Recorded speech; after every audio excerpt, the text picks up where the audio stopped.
सामर्थ्य माझ्या जगद्गुरु तुकाराम महाराजला तेव्हा त्याच्या नतमस्तक तुकाराम महाराजांच्या चरणावर नतमस्तक झाला आणि आपण केलेला चूक त्याला कळून आला महाराज म्हणजे तुकाराम महाराजला तुकाराम महाराज कोण आहे महाविष्णूचे अवतार आहे तसं स्वतः त्यांनी त्यांना रामेश्वर पाठ काही गवळणी करला तुकता तुलनेसी तुका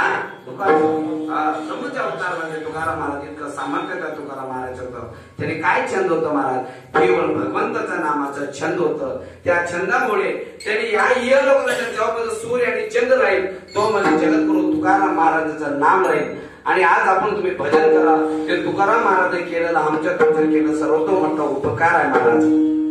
पण भगवंताच्या मुखामध्ये जो नाम आहे त्याला छंद पाहिजे आणि त्या पुण्याच पाहिजे महाराज एवढं ऐकल्यानंतर तो साधक म्हणाला महाराज ज्या भगवंताचा मंत्र सोप आहे